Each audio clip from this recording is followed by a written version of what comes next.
हामी चाहिँ अहिले कुलेखानीमा छौँ। यहाँ खास हाम्रो बोट लिएर चाहिँ जाने प्लान थियो मोहिनी झरनामा, तर अब यहाँ चाहिँ आजको दिन चाहिँ अलि बोट चाहिँ अलि कम रहेछ, जाने मान्छेहरू धेरै रहेछ। बोटको चाहिँ फेरि पर पर्सन चाहिँ 600 रहेछ, 2 वे है, यहाँबाट जाने र अनि आउने पनि रहेछ।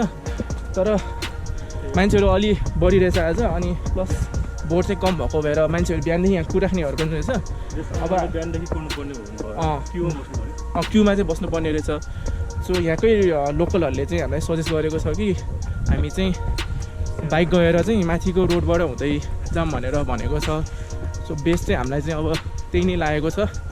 सो साथीहरू माथि बसिरहेछ, हामी चाहिँ मेन माथिकै रोडबाट हुँदै जाने प्लान गरेको छौँ। के लाग्छ तिमीलाई? रोडमा जाँदा ठिक हुन्छ कि ठिक हुँदैन? एउटा हिसाबले रोडमा गयो भने अफ रोड पनि भयो नि त। सो स्कुटरहरू ल्याउँदाखेरि चाहिँ अलिक होसको होइन। अहिलेसम्म कस्तो लागिरहेको छ तिमीलाई? ट्रिप कस्तो लागिरहेको छ अहिलेसम्म? यस मनसुन सिजनमा आउँदाखेरि चाहिँ बाटो चाहिँ कस्तो छ भने हिलो भएको ठाउँमा चाहिँ खत्तमै हिरो हुने रहेछ होइन। तर त्यस्तो विधि पनि छैन नि त, अहिलेसम्म त छैन, त्यस्तो विधि पनि छैन नि त। सो अब यहाँबाट कुलेखानीबाट चाहिँ जुन त्यो के भन्छ मोहिनी झर्ना होइन, मोहिनी झर्ना कस्तो हुन्छ बाटो? अब चाहिँ अलिक च्यालेन्जिङ हुनसक्छ, किनकि यहाँबाट त बोटिङ भएर जाने हो, तर अब यहाँबाट अब हिँडेर जानुपर्छ। हिँडेर भन्दा नि बाइकमा जानुपर्ने हुन्छ। तेरा भन्ने जाने बाटो देखाएको छ होइन, त्यो वेबाट चाहिँ हामी माथि आउनुपर्छ। अनि यही बाटो पनि ओमध्याय जाने बाटो पनि रहेछ है, भर्खर थाहा भयो त्यहाँ बाटोमा लेखिरहेको रहेछ। जस हामी माथि आउँदाखेरि एउटा बोट छ जुन सेरा जाने भनेर लेखेको छ, लेफ्ट टर्न लेखिरहेको छ, त्यहाँबाट चाहिँ जानुपर्ने हुन्छ। हामी चाहिँ त्यही फलो गर्दैछौँ अहिले चाहिँ, हामी त्यही सेराकै बाटोमा छौँ अहिले चाहिँ।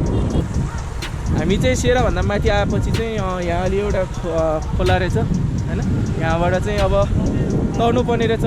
अब खोला तर्नलाई चाहिँ पछाडिको मान्छेहरू चाहिँ हिँडेर जान लाग्छौँ। अनि बाँकी चाहिँ अब के छ, कस्तो छ, डर लागिरहेको छ कि के छ? छैन, अलिअलि यसै जाउँला नि है, खाल्टा खाल्टा यसो नेपालको के भन्छ नजिकमा कति गाउँ भयो होइन हो भनेपछि डर लागेको छैन? हेरौँ अब यहाँ पुगेपछि। ल अब यही हो खोला चाहिँ है।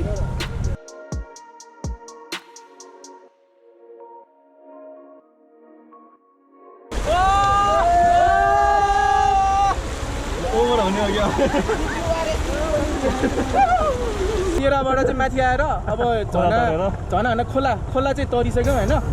मेन गाह्रो अति नै गाह्रो त्यो खोला हो है। अब त्यसपछि अब यहाँको लोकल मान्छेले अब यस्तै 35 मिनटमा यहाँ पुग्छ भनेको छ। हेरौँ अब कति टाइममा पुग्छौँ। के छ परिस, के भयो यहाँबाट बाइक लाने कि नलाने भयो होइन। पानीको फोर्स हेर्दा चाहिँ अलिक धेरै छ, अनि सोचे जस्तो चाहिँ छैन रहेछ। यहाँ अलिक गहिरो रहेछ क्या। बरु बाइक चाहिँ यहीँ छोडेर होइन, बरु हिँड्न थाल्नु पर्ला।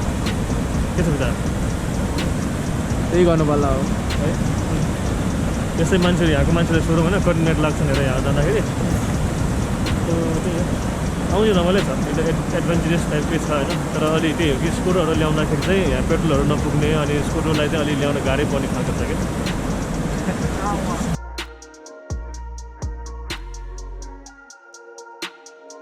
अब बाइक चाहिँ त्यहीँ तल पार्क गरेका छौँ। अब अलिकति कति 15 मिनट हिँड्नुपर्छ होला होइन। कोही मान्छेले 20 मिनट भन्छ, कोही मान्छेले 15 मिनट, जस मान्छेको हिँडाइमा भर पर्छ होइन। अब 15 to 20 मिनट इस्टिमेट गरौँ। अर्को चाहिँ अब हाइकको लागि चाहिँ के रहेछ भने कुलेखानीबाट चाहिँ त्यहाँ एउटा पुल छ, हाइक गर्ने भए चाहिँ त्यो पुल पास गरेपछि चाहिँ झुलुङ्गे पुल एउटा छ, त्यो पास गरेपछि चाहिँ सिधै यो हामी जुन अहिले बाइकको ट्रेल आछौँ है त्यहाँबाट आउँछौँ रहेछ। हामी चाहिँ एक डाँडा घुमेर आयो जुन अलिक गाह्रो नै थियो, जुनमा बाइक अलि चलाउन सक्नेहरू तिनीहरू आउँदा चाहिँ बेस्ट हुन्छ। तर त्यो बाइक अरू आयो भने चाहिँ एकदम गाह्रो हुन्छ। प्लस बाइक चाहिँ अब यो खोलाबाट पनि बोक्नु पनि पर्यो हामीले होइन। एडभेन्चरसै हुन्छ एउटा, तर गाह्रो पनि हुन्छ। अब तपाईँहरूलाई हाइक गर्दा आउँदाखेरि चाहिँ बेस्ट हुन्छ।